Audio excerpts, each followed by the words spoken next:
Welcome everybody who's joining our Taking the Mystery Out of Shipping webinar. We are really grateful to have our freight partner, Freight Club, joining us this morning. Samantha Taylor is our account director, and I just see that Travis Huff has signed on. He's the VP of Sales for Freight Club, and they have put together a beautiful deck that they're going to talk us through this morning. Caleb is going to share the deck. And I'm hoping we have 5 or maybe even 10 minutes left for questions at the end, since I know this is a topic that everybody has tons of questions about. Shipping is really, I think, one of the most difficult parts of our job. So I hope that we can really help figuring out exactly what you're meant to do through this talk today. So I will stop talking since our time is pretty limited and turn it over to Travis and Samantha.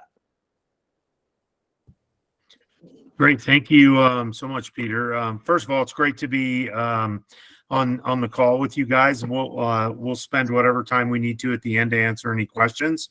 So I know time is limited, so we'll get right into it.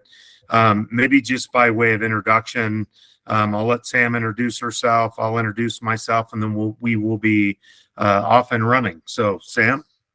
Awesome. Thanks, Travis, and thank you, Peter. Good morning, everyone on the West Coast, and good afternoon to everyone on the East Coast as well.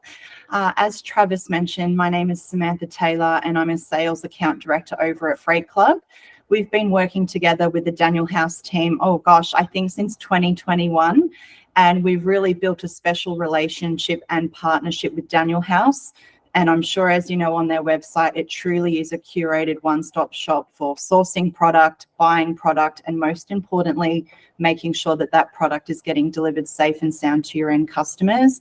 So we have worked very hard together in putting that process together, and that's what we're going to talk a little bit about today with you all in greater detail. So with that, Travis, I'll pass it over to you. Great. You can go to the next slide, and I'll kind of do my intro into this. But so my name's Travis Huff, VP of Sales at Freight Club. My background is actually, I spent the last 8 years building the B2B sales teams at Wayfair. And so one of the largest teams I had at Wayfair were the trade teams, where we specifically worked with interior designers. And so have a lot of knowledge, was trained up by the interior designer space that we worked with. And so, with that said, I think one of the things that we understand about your world is that we really recognize the importance of reputation in your space.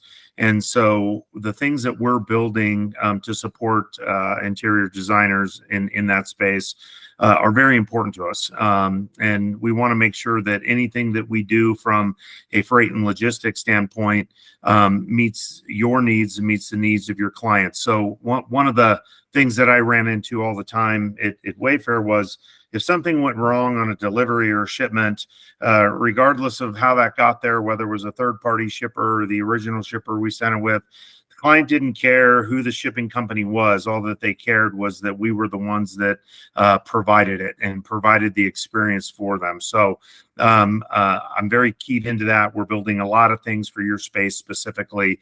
So we're really excited to be on the call with you, and we'll be glad to answer any questions at the end. So why don't we just hop into it, Sam, and take it away. Awesome. Thank you, Travis. So the first area that we're going to cover today is understanding the different shipping options that you've got available to you in the Daniel House platform itself. So what we will do is we're going to go through each service level. And as I'm sure you've all seen on the website, there's 3 different options that you've got to choose from on any given shipment. And so we've got 3 service options here, from curbside all the way up to white glove. So just to give you a little bit of a brief overview on what each service level means and what is covered in each, we have a brief description here. So what I'm going to do is I'm going to start off with curbside service. Now, curbside service is one of the most basic services that you can offer to an end customer. Now, what it essentially is the driver delivering the product and leaving it on the side of the curb. They will have a lift gate on the back of the truck, which means they will get the product from the back of the truck for you and put it on the side of the street. Nothing further is involved in that service level, so it is a very basic service level. They're not going to bring it into a first dry area or anything like that. It truly is taking it off the back of the truck and putting it on the side of the road for you. And then the next level on top of that is room of choice. Now, what room of choice is going to give you is it's going to give you the exact same service level as curbside, but what the driver is also going to do is they're going to haul the product inside to the room of your choice of your selection, or for the end customer's end selection. And then from there, what they're also going to do is they're going to unpackage it and take the debris removal away with them for you. So there's no assembly in it. They're purely taking the product inside, taking the rubbish away, and that is the end of that delivery service level for room of choice. And then lastly, we've got white glove. Now, what we are finding, especially in the furniture and design space, I think as of last year, as an organization, we moved over 276,000 shipments all across the states last year. And 80% of those shipments that we delivered were either room of choice or white glove. And so all of the customers that we work with are either in the furnishings or design space. And we are finding that 80% of the time they are either choosing these two top service levels.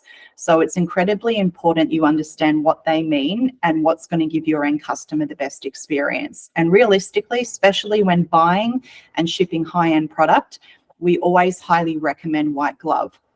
And the reason why we do is white glove is going to obviously encompass curbside, room of choice in everything that's entitled in both of those, but it's also going to give you an extra element. And what that element is light assembly. So in the event you're purchasing a stunning product from Daniel House and it needs a bit of assembly in the home, for example, white glove is going to be a really good option for your end consumer because our drivers are specialists in white glove. They hand load and unload everything by hand. There's no machines involved. And what they're going to do for you is they're going to bring it into whatever room you like, unpack it on site as well, and they're also going to assemble it. But something really important to note here when assembly is included is that it's only including light assembly. So it's only going to cover 30 minutes of assembly time. So it's really great for products that are essentially, for the most part, fully assembled, where you might need to screw in some legs or put a tabletop together. It's not designed for your IKEA flat pack furniture by any means. It's really designed for high-end products where very minimal assembly is required. And as you can see here, we've got that it's best suited for furniture. It's also really well designed at items that are, have glass in them or marble as well. Anything that has glass or marble, we can't emphasize enough how important it is to book by white glove to ensure that your products arrive safely without damage. So with that being said, I'll get you to move a slide over, please, Caleb. And then the second part of it is receiving a shipment. So we've obviously just covered all the three different service levels that Daniel House offer. But what happens when that shipment gets to the end consumer's home or your facility in particular? Now, some of you may or may not have heard of what a proof of delivery is, or a POD. Now, what a POD is, it's essentially a document that the driver will get you to sign on site of receiving of the product, either yourself or your end customer. And what's so important about this document is it's essentially a proof of making sure that it was arrived in one piece, that there was no damage, that there is no issues. And if this does not get signed, it can cause massive issues for the end customer experience and yourselves as a designer as well. So what I'm going to do over the next slide is I'm going to show you what a POD looks like, what an acceptable one looks like, and what a non-acceptable one looks like. So you can see here, we've got an example of a carrier called Estes, and this is what we would call an approved POD. And then on the right side, this is not an approved POD. And the reason why on this side it is approved is because every single time a receiver receives a shipment, it is highly important that they either sign it, making sure that everything's arrived in good order. And more importantly, if it hasn't and you can see damage, whether it is external on the box or internally, it's imperative that you also note down what you're seeing in the event there's a damage, because that's going to have to be reconciled after the fact. And if you're not notating this information down and you go back to Daniel House and say, yep, we signed for it in good order, but it's actually damaged, there's no sense of liability here. And what that's going to mean is that in the event that there is a damage, it's going to be very hard to get any sort of resolution for you that's going to be favorable if you have signed for that POD in good order when it was not in fact in good order. So we do have examples here side by side where you can see on this one, the end receiver has noted that they received 2 boxes with holes, possible damage. And so they've signed for that, and that's a really great thing because they're letting them know that, yep, we've received the item, but there's potential for damage here. And then on the... Just real quick, I just want to stress this point so much because, and I know you just did remarkably well, but I see this daily with things. And if we don't have a POD that does not have something indicated on it, it is extremely hard. And I know Samantha just said this, but I just want to stress this point. It's extremely hard for us to go back to Freight Club and especially go back to the vendor to say that an item is damaged, or has possible damage. I think it's very important. This one is a great example because it says, well, you know what? We don't know if the item is damaged, but there's 2 holes in the box, so there might be damage. Who knows? And that just covers you in the event that when it is uncovered and there is an issue, that we have more force to go back and say, hey, this is probably the reason why. So thank you. No, Yeah, thank you. That was a great recap. Maybe I can just add, thank you for that, Robert. One of the things that we take very seriously and the way that we look at our role in this space is that we apply a lot of downward pressure on the carriers who are applying a lot of upward pressure on you. And so anything that you can do to help us in supporting that makes our job extremely easy or easier to deal with. I wouldn't say that carriers are necessarily just easy to work with. So very, very good point made. So it definitely does help us do a better job on your behalf. Yeah, and I don't want this to sound like a love fest between Freight Club and Daniel House Club, but it is one of the reasons why we worked with Freight Club. And we know that you do apply that pressure. And that is something that, you know, is extremely important. And to know that you guys have our backs and our clients' backs is extremely important. So thank you. Awesome. Thank you, Robert. And we'll go to the next slide. And realistically, this is the last slide of the presentation, actually. And what we've compiled here is generally some frequently asked questions that we get from a lot of our clients. So this is directly after the POD. So what should you do if there is damage? Why should you review for damage immediately upon delivery? And when can the end customer or receiver refuse? So just to give you a bit of a recap on each, what should you do if there is damage? If you sign that POD and you can see that there's only superficial damage like that previous example, you still take the freight. You don't send it away, you accept it, you note down on that POD what the issue is, but you keep it on hand. So once you open up the box, especially if you haven't booked a white glove service, once you look inside and note that is the product okay or isn't it, that's when you then take your next steps forward. So in the event that you open up the box and you do find there's a situation where the product is damaged, these are going to be the best practices and steps for you to follow. So if there is damage, it's important to make sure that you note it on the proof of delivery, take pictures of the damaged packaging prior to opening. So what this means is exactly like what we said before. If you're seeing some outer superficial damage, make sure you take photos. And then same thing, as soon as you open up the box, if you note that there's damage on the top, take photos every step of the way as you unpackage that package in your home. And then once open, take additional pictures of the damaged product. We cannot stress this enough. More photos, the better in the case that there is a damage, because this is the first thing that the carriers are going to ask for.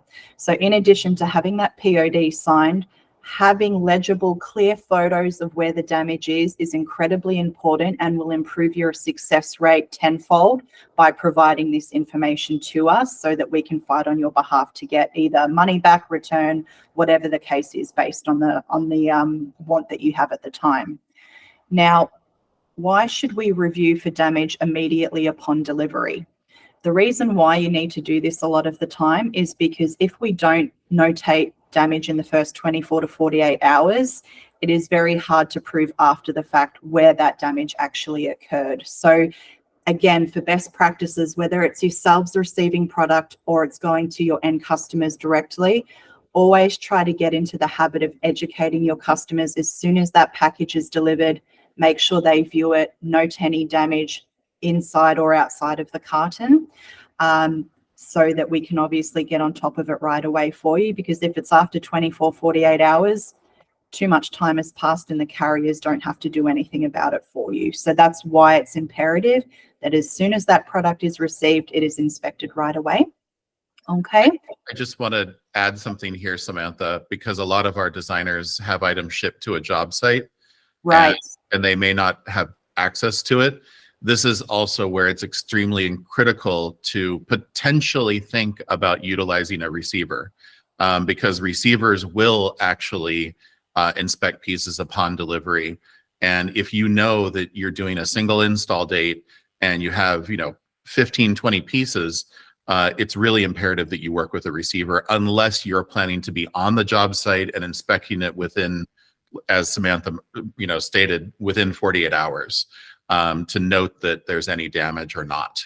So, yeah. Perfect. And then lastly, when can you refuse a shipment? So for cargo claims, it's best to accept the freight on site unless it has been destroyed without the ability to repair. So essentially what that means is, especially if it's going to a job site, if something's been delivered and it's clear as day that that carton has been smashed beyond all repair, that would be the only time you would refuse the freight for that particular reason, because there's no chance it's going to get repaired or anything like that.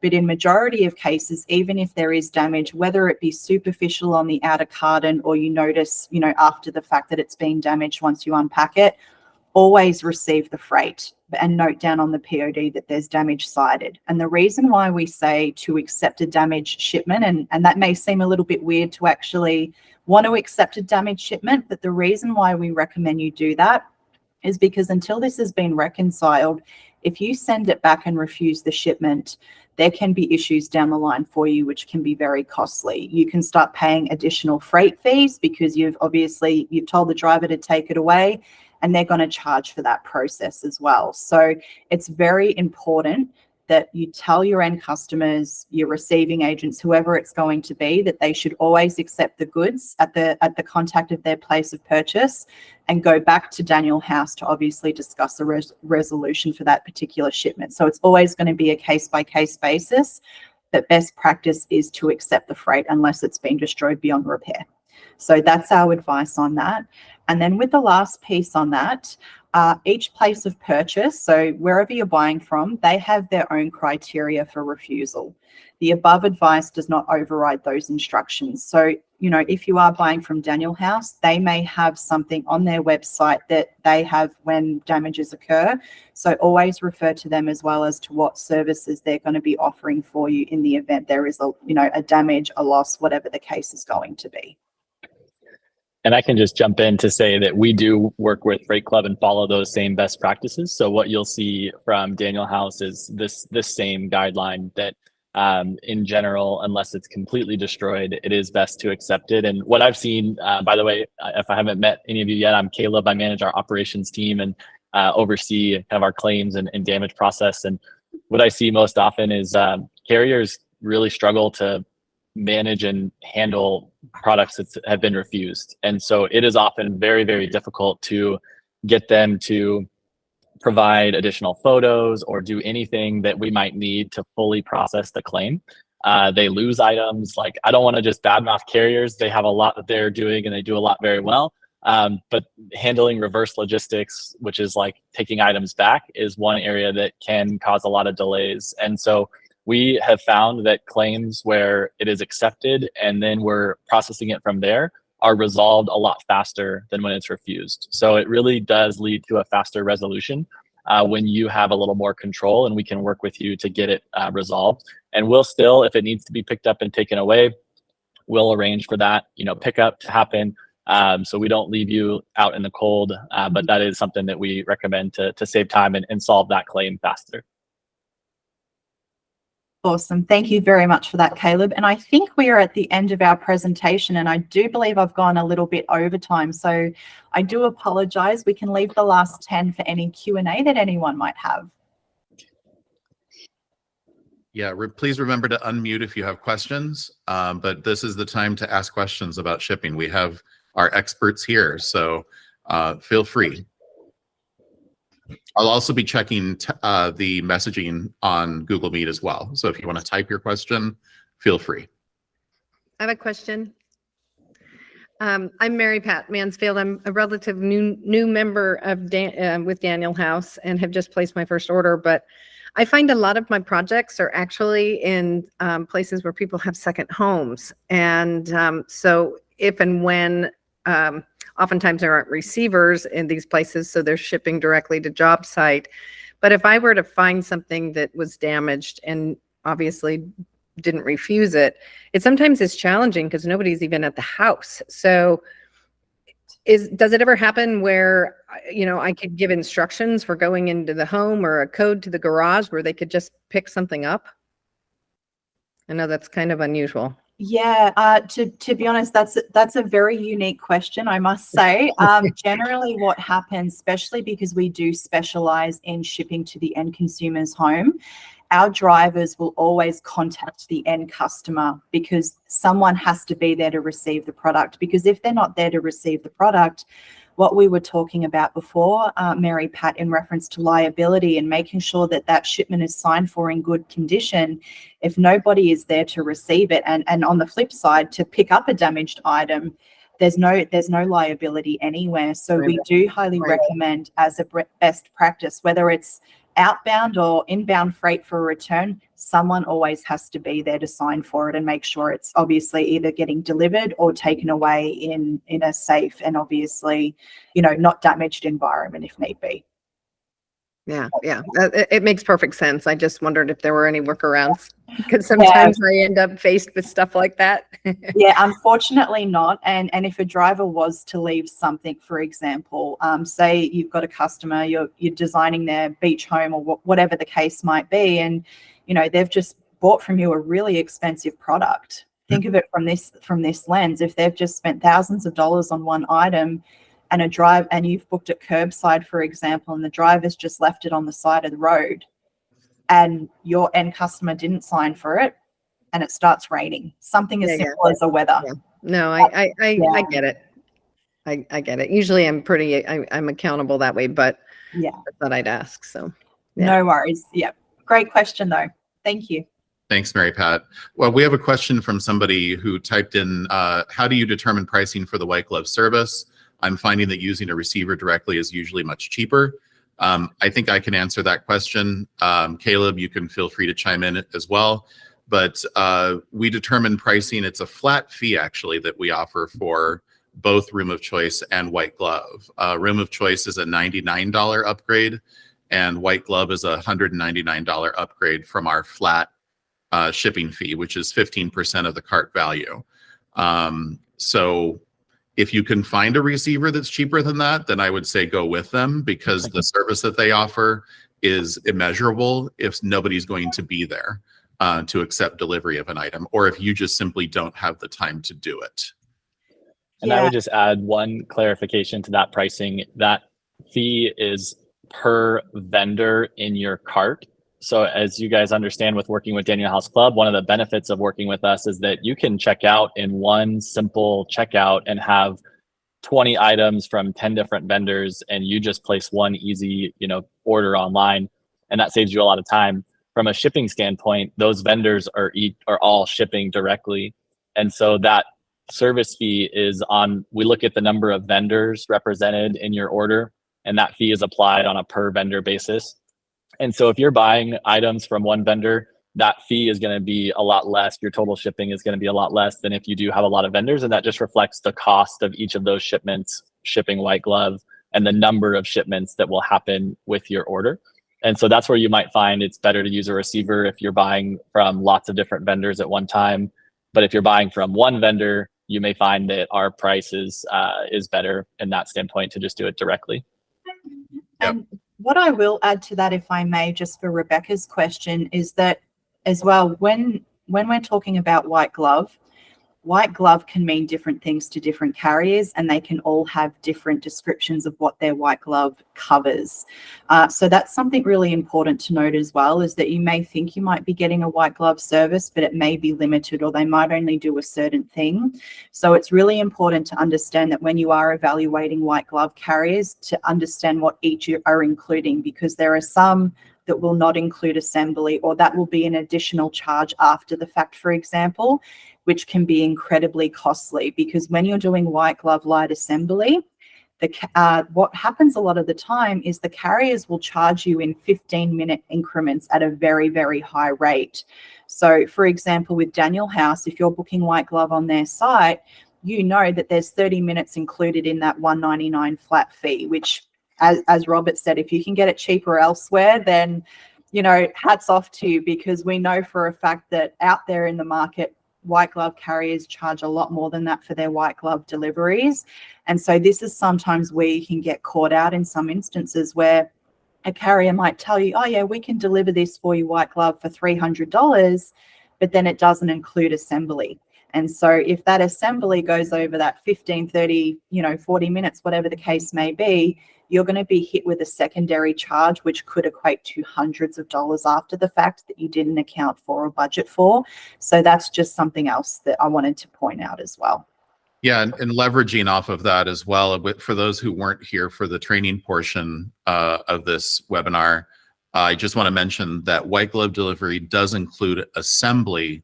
However, it does not include installation. And I always use the example of shelving, wall shelving. They will put the wall shelving together for you. However, they are not going to install it on a wall. That is the reason why you have installers to do things. So that's a big distinction between assemblage and then installing. We have another question from somebody who typed into the chat. Do I use curbside if I want to ship to a receiver? Does the receiver have an opportunity to inspect the shipment? Yeah, great question. So that standard curbside service is also the commercial service. And so when you see on Daniel House, when you're checking out, it'll say commercial/residential curbside. And so if it is going to a commercial receiver, that is the service to choose. They'll deliver it, and the receiver will be able to inspect that as it arrives. It'll be delivered to the receiver's dock. They will actually deliver it to their receiving dock. So that service covers kind of either or, the commercial or residential curbside. Great. And we're almost at time. Are there any last minute questions? One question from somebody on chat. I'm in Canada. Any issues there? No. We love our Canadian clients. We have quite a few Canadian clients, actually. There are no issues there. The only thing that I have seen come up recently, and this unfortunately has not much to do with Daniel House or with Freight Club, is that sometimes you will receive requests to pay the brokerage and duties and customs fees directly. We can't tell you enough how many times we have told our vendors to not do this and to please let us know. We work with a customs brokerage firm called Border Buddy. Freight Club is extremely familiar with them. And all of those fees are to be paid by Daniel House, not by you. It is included in the fees that you pay when you place your order. So if you ever have a situation where someone is, asking you to pay a customs or brokerage fee, please reach out to our concierge team, and we will reach out to them directly to make sure that there's no delay, and also that you do not pay for those fees directly. If for whatever reason these items are going to an end client, your client doesn't know that, they end up paying the fees, just send an email to our concierge team and we'll happily refund those dollars to you. Okay. I am. Did anyone see a question that I've missed? Or I don't think so. There was only one other question, which got here a little bit late. Is this being recorded and shared? Yes, this session is being recorded. We actually are starting to record all of our training sessions and all of our webinars moving forward, and we will send out a notification where they will be archived as well. And I just wanted to finalize by saying there's been a lot of mention of receivership as being critical. We have been batting around the idea for our next training session, and it may very well be discussion about actually using a receiver.